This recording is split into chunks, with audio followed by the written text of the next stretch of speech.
Guys, tingnan nyo ang bulaklak ng aking strawberries. Ang dami. Kailangan mabidyohan ko ngayon yan kasi matatanggal na yung kanyang mga bulak petals. Hindi na maganda sa video. Kaya ayan. Tingnan nyo guys. Oh, grabe. Ang dami. Meron pa dun sa kabila guys. Hindi, last year kasi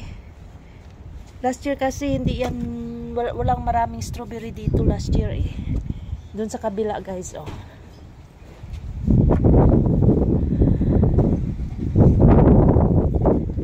Lakas ng hangin na yun.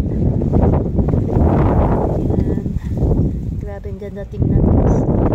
Yung mga yellow guys na bulaklak na petals. Meron kasi yan eh, yellow at saka puti. Ayaw ko noon. Kaya mga puti lahat na aking strawberries, puti yung kanyang petals. Yan guys. Pupunuin ko yan ng strawberries yung aking yard guys. Kasi tingnan mo dito guys. Tingnan mo. Halika kayo. Ito guys, last year lang ito nag-produce ng bunga. Pero ang dami-dami na guys. Ngayon nag-uumpisa pa lang bulaklak guys. Oh, ayan. Pero next week siguro mag-umpisa na bulaklak siguro. Tingnan nyo ito guys, oh. Diyan nag-uumpisa sa daanan na hindi ko man yan tinanim. Wala pa, hindi pa siya namumulaklak. Pero once na namulaklak yan guys, grabe. Grabe ang bunga guys ng strawberries. Dito hindi masyado eh, pero mataba. Kaya pupunuin ko yan hanggang doon para next year matataba na sila. Kasi pag tinanim mo yan ngayong year guys, next other year pa yan siya mag-bloom.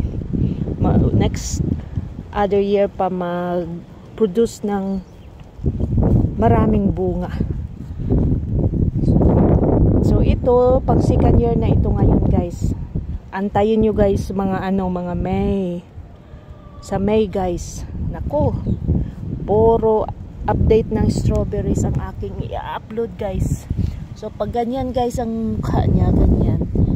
Maglalabas na yan ng bulaklak. Ang nakagandahan lang sa strawberries guys, once na tinanim mo, tuloy-tuloy na yan guys. Dito, hindi ko na yan tinanim dito. Gumapang na lang yan. Pero tingnan mo, sila yung nauna bulaklak. Yan o. Sila yung nauna bulaklak. Kaya doon, tatanaman ko yan doon. Kasi guys, ang napansin ko, sa may mga tanim na strawberries, hindi masyado lumulusot yung damo. Kasi nung pag-uwi namin sa Pinas, pagbalik namin, dito malinis guys, strawberries lang dito. Pero doon, walang strawberries. Grabe ang damo.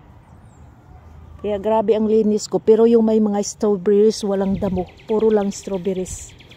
Okay guys, thank you so much for watching.